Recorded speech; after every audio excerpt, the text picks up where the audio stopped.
আপনি জানেন আপনি যখন মারা যাবেন মুনকার নকির আসার আগে আরেকটা ফেরেশতা কবরে আসবে যার নাম রুমন।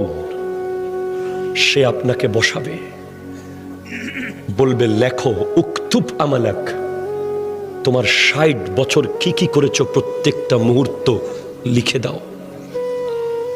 ৭০ বছর যা যা করেছো সব লিখে দাও।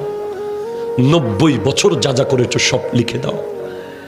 আপনি জীবনে একটা বাজারের লিস্ট লেখেন নাই, আপনি জীবনে একটা দোকানের হিসাব লেখেন নাই, আপনি ট্যালেন্ট ছাত্র ছিলেন, শুধু লিখতে বিরক্ত লাগে বলে আপনি ফার্স্ট ক্লাস পান নাই কলেজে ইউনিভার্সিটিতে। আপনাকে ৬০ বছরের লেখা লিখতে হবে। প্রশ্ন করবেন, এই ফেরেশতা কালি কোথায় পাবো এত? বলবে মুখের থুতুকে কালি বানাও। কলম কোথায় পাবো? হাতের আঙ্গুলকে কলম বানাও। কাগজ কোথায় পাবো? গায়ের কাফনকে কাগজ বানাও। লিখে দিতে হবে। নামাজ পড়েছেন, কলম চলবে দ্রুত। রোজা রেখেছেন, কলম স্পিডে চলবে। দান করেছেন, কলম স্পিডে চলবে।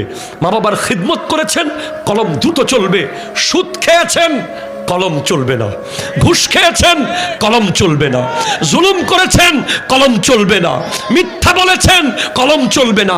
নাটক দেখেছেন, কলম চলবে না। বাটপারি করেছেন, কলম চলবে না। নামাজ পড়েন নাই, কলম চলবে না।